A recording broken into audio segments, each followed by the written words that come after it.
Bien. Buenos días, Mario, ¿cómo estás? ¿Qué tal? Qué gusto tenerte conmigo. Yo quisiera empezar con un factor que no tiene que ver con lo que te he puesto yo como idea para esta entrevista, ¿no? Es el tema de la batalla de Ayacucho. Tú eres una persona muy versada en muchos temas y siempre hemos tenido conversaciones muy amigas, Ok. ¿no? Y quiero pedirte, ¿sabes por qué? Porque vamos a entrar a un momento que nunca ha ocurrido en estos 200 años de historia, ¿no? Es llegar tan maltrechos a la batalla de Ayacucho. Probablemente la celebración de los 200 años, de los ciento y pico de años de Ayacucho, en el año 1883-84, cuando se cierra la guerra con Chile, debe ser igualmente terrible. Pero aquí tenemos el Guayque Oscorima, que regala Rolex para que den obras. No hace las obras.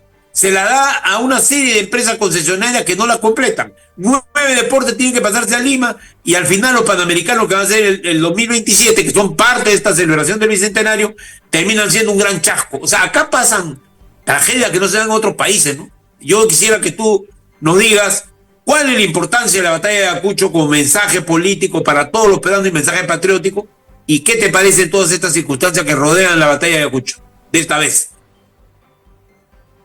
¿Empiezo? Sí, por favor, disculpa mi Ya. rollo, pero sí me entusiasma mucho la historia. Adelante. Ok, bueno, se conmemora el bicentenario, los 200 años de la batalla de Ayacucho, este 9 de diciembre. Yo recuerdo todavía como en el sesquicentenario para los 150 años, hubo una tremenda celebración. Vino Carlos Andrés Pérez desde Venezuela. Hoy día pues estamos peleados con Colombia, con Venezuela, con los vecinos. Yo creo que va a ser algo muy modesto como fue la celebración de la batalla de Junín. Sí. En el Perú tenemos 16 feriados, de los cuales 7 son religiosos y 5 son militares. Junín, Ayacucho, Quebrada Seca, con Quiñones, Angamos y Arica. Oh, y bueno, y después está Año Nuevo y el Día del Trabajo, etcétera. Son 16 feriados, que es bastante, bastante comparado a otros países. Sí.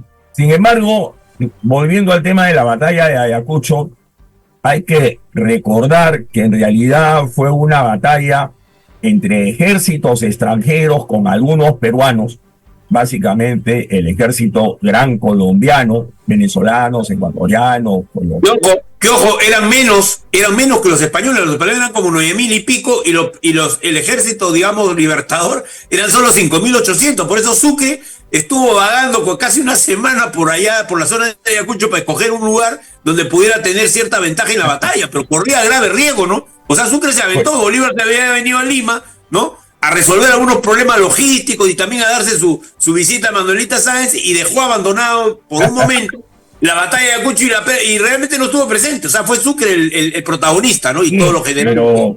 pero eso es porque Santander, desde la Gran Colombia, había condicionado el apoyo a Bolívar a que él no estuviera al frente del ejército. Por eso es que él le cede el mando a Sucre. Había pues una rivalidad entre Santander y Bolívar, y Santander no quería que Bolívar apareciera pues con victorias militares, etc. Esa es la razón por la cual, inclusive en Junín, no bien empieza el combate, Bolívar abandona el campo, ¿no? Claro. Y se entera después de la victoria. Eran alrededor de 6.000 soldados en el ejército patriota. Evidentemente habían peruanos también ahí. Estaba, por ejemplo, el batallón Numancia, que era un batallón realista, que se había pasado a la fila patriotas, pero digamos la mayoría eran soldados extranjeros y curtidos en la batalla. Por el lado español se habla de 9.000 personas, aunque en los estudios, por lo menos lo que yo he podido seguir un poco, soy aficionado a la historia, de estos coloquios en la universidad, es de que con las deserciones casi que eran 7.000. O sea, había una pequeña superioridad numérica, porque lo que habían hecho los realistas, no era tan grande, no era tan grande como dicen oficialmente. primero, no era tan grande. Segundo, eran tropas todas conscritas, eran tropas indígenas sin mayor entrenamiento o experiencia militar. Estaban comandadas por unos 400 oficiales españoles que tenían gran dificultad en evitar que esta gente se les escapara, ¿no? Ahora, sí fue una batalla muy sangrienta, ¿no? Por el lado patriota murieron unos 300 efectivos, pero por el lado realista cayeron más de 1.800. Así fue tremenda. El propio virrey La Serna fue herido y fue capturado. Y capturado el virrey La Serna, Canterac, que era su jefe de Estado Mayor, ¿no? El general Canterac, delibera con los demás oficiales oficiales españoles, y ofrece la capitulación. Ojo, no hubo rendición, lo que hubo fue una capitulación, es decir, una rendición con condiciones. Que después se firma, en realidad el acuerdo final se firma ya con Bolívar presente en el Cusco, ¿es así? Ahí se firma ya un tratado que permite que, no sé si es un tratado o un acuerdo, que es el que permite ya que los españoles desalojen el Perú de una manera oficial, ¿es así? Bueno, es que esa fue la generosidad de Sucre, de permitirles, no solo permitirles, pagarles el pasaje de regreso a España a aquellos españoles, tanto del ejército realista como civiles, que quisieran irse. También es cierto que se aprovechó para expropiar propiedades o quedarse con las propiedades de estos españoles que se fueron, y se generó una deuda que es la que en 1866 genera en parte, digamos, la guerra con España. La paz definitiva y la independencia del Perú es recién reconocida por España en 1879, en agosto de 1879, en plena guerra del Pacífico. Qué ironía, ¿no? La gente no sabe eso. Y por supuesto hay una serie de teorías de que en realidad ya había un arreglo, etcétera. Esa batalla era inevitable. Es decir, el tema sobre este tema histórico que es tan apasionante, solo para ilustrar a la gente. O sea, aquí hay una debilidad extrema del actual gobierno que no da seguridad, como pasó en Junín, que se hizo ridículo, ¿no? Hubo una gran protesta y no pudo ir la presidenta, y me temo que en Ayacucho va a ocurrir lo mismo. Pero lo relevante es esto. Hay un tema que yo recién me he ido enterando conforme leo sobre el tema de Ayacucho, de que La Serna en realidad era un liberal, ¿no? Era un virrey que estaba acá puesto por el rey, pero sin embargo él pertenecía a la fila de los que habían estado de acuerdo con la Constitución de Cádiz de 1812, que fue el inicio en realidad de toda la gente independentista en términos de influencia ideológica, porque liberó a España de una visión muy cerrada que le había impuesto el absolutismo, y al final era un opositor, digamos, al absolutismo, pero era un militar disciplinado que, dicen algunos, ayudó un poco a la libertad del Perú porque él tenía tropas, pero desgraciadamente en los días, porque tenía casi 18.000 soldados, cuando se produce la batalla de Ayacucho, había habido una sublevación en Bolivia que le había quitado como 10.000 soldados que tuvieron que ir a enfrentarse, ¿no? La rebelión de Olañeta, que era absolutista. Efectivamente, o sea, la deposición del virrey Pezuela por parte de La Serna y los demás militares españoles en el virreinato en Lima se produce por ese conflicto entre los liberales y los absolutistas, ¿no? Y bueno, eso fue lo que después le sacaron en cara. Pudo ser cierto también que los patriotas no pudieran terminar con el ejército, digamos, chapetón o español, ¿no? O sea, pudo haber habido una prolongación de esta guerra de independencia, ¿no? Ya era una guerra de desgaste que estaba llegando a su límite por ambos lados. O sea, por ambos lados. Porque por el lado patriota también ya tenían problemas. Primero, ya Chile, Argentina ya no daban ningún apoyo. Santander, desde Colombia, cada vez cuestionaba más el apoyo a Bolívar.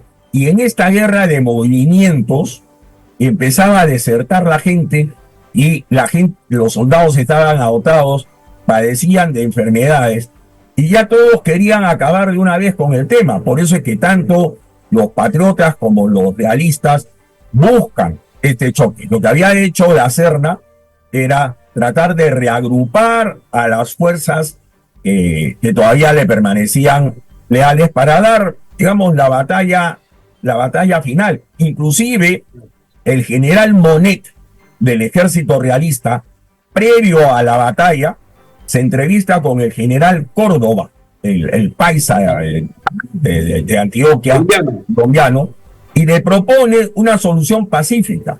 Pero Córdoba lo condiciona a la independencia del Perú, y no estaban los realistas dispuestos a aceptarlo, ¿no? Y ahí inclusive llegan al acuerdo de que crucen el campo los familiares de uno u otro bando para que se den el abrazo, etcétera. O sea, sí hubo algún intento de llegar a una solución que ya antes San Martín inclusive la había propuesto, que era enviar a un príncipe europeo, ¿no? Y crear una monarquía, ¿no? El número de muertos te refleja que hubo, por ejemplo, los ejércitos libertadores tenían gran experiencia en el uso de las lanzas, ¿no? Había un grupo clave que eran llaneros de Venezuela, que tuvieron un rol destacado, y lo mismo había otro grupo de colombianos que eran medio salvajes en la batalla, a veces peleaban semidesnudos, ¿no? Pero fue gente clave, muy aguerrida, que destruyó incluso toda la formación militar de los españoles en un determinado momento y logran penetrar en la fila realista causando gran mortandad, igual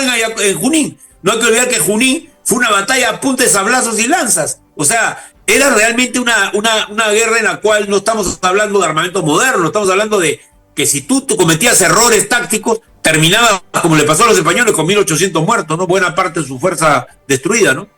Claro, lo que se sabe, actualmente hay, digamos, mucho interés por Ayacucho, por el bicentenario. Inclusive están trabajando en este momento arqueólogos buscando tumbas con los restos de los soldados que hayan muerto para ver, por ejemplo, el tipo de heridas, ¿no?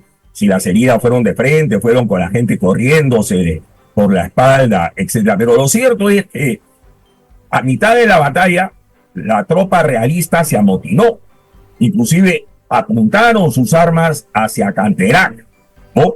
Y sus generales. Y es ahí donde ellos ya toman la decisión, bueno, de capitular, porque la batalla ya la tenían perdida. Ahí se jugaron el todo por el todo. Y efectivamente es la batalla que sella la independencia de las repúblicas sudamericanas, ¿no? Ese es el gran significado que tiene Ayacucho. Yo quiero pedirte disculpas porque por razones de tiempo no voy a poder continuar, ya es el tiempo corte, pero me parece muy ilustrativo. Realmente es una labor muy didáctica que hay que hacer para que la gente comprenda por qué Ayacucho es tan importante. Selló la independencia de América y fue una acción heroica muy importante en la cual fueron personalidades muy destacadas, tipos que habían peleado en Europa, generales que habían batallado en Venezuela, en Colombia, que tuvieron el valor, ¿no?, de cruzar la cordillera de Venezuela a Colombia, que fue toda una hazaña, murieron 4.000 personas, o sea, gente que se la jugó por la libertad en un momento crítico para nuestro país, y debemos recordarlo con cariño, con amor, con patriotismo. Muchas gracias, Mario. No sé si quieres agregar algo, es bienvenida tu palabra. No, yo tuve la oportunidad de vivir algún tiempo en Colombia, y por ahí tengo las memorias de Oler y me interesé mucho de esto. Visité el campo de batalla de Boyacá, etcétera. Toda la gesta emancipadora es muy interesante conversar sobre la entrevista de Guayaquil entre San Martín y Bolívar, aunque no hubieron testigos, pero ya será para otra ocasión.